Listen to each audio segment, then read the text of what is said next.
Happy Feast of the Visitation and a blessed Memorial Day.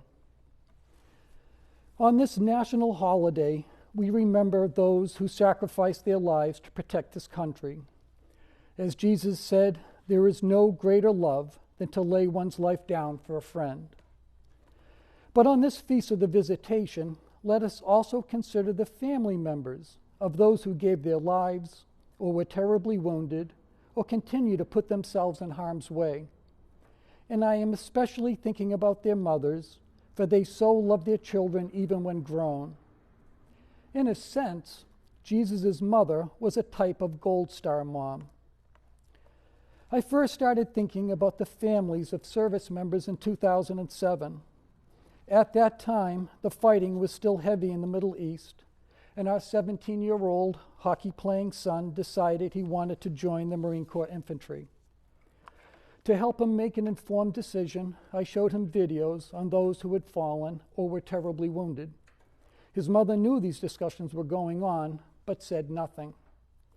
When the time came, and I told her she would have to sign Charlie's papers, she broke down and cried. Then on Mother's Day, the staff sergeant picked Charlie up and sent him off to Parris Island. It was Marita's intense motherly reaction that made me think of how family members share in the sacrifice of our servicemen and women. It also brought to mind our Blessed Mother's heart-piercing sorrow at the foot of the cross, and how God the Father felt as he watched the suffering of his only beloved Son, in whom he is well pleased. But even during times of relative peace, service members leave their families during multiple long deployments.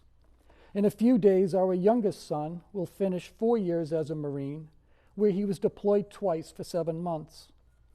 I can't imagine the toll it takes on young mothers when their husbands have to leave for so long. This Memorial Day, though, I am troubled for our police.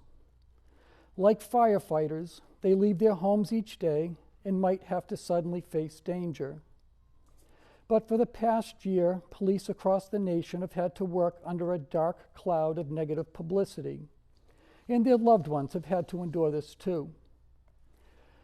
8 years ago, right here in Watertown, the Boston Marathon bombers were stopped. Hundreds of law enforcement officers from all over came to catch the second bomber who fled. They caught him that night. As the police cars drove away, the people of Watertown stood along the sidewalks and clapped. It's bewildering to wonder how, in so few years, did the feelings of the crowd change when police today are the same as they were then. My heart goes out to police now because today's crowds remind me of how poorly the troops were treated when they came home from Vietnam, and later how the reputation of all holy priests was sullied. But the crowds turned on Jesus too, even though he came to save them. St. Paul observed, "For a good man, someone might dare to die, but Jesus died even for his persecutors." So on this Memorial Day, and Feast of the Visitation, let us also acknowledge the dedicated police men and women and their families who are sharing in the Holy Family's passion in a special way. And our good service people put themselves in harm's way to keep us safe from evil.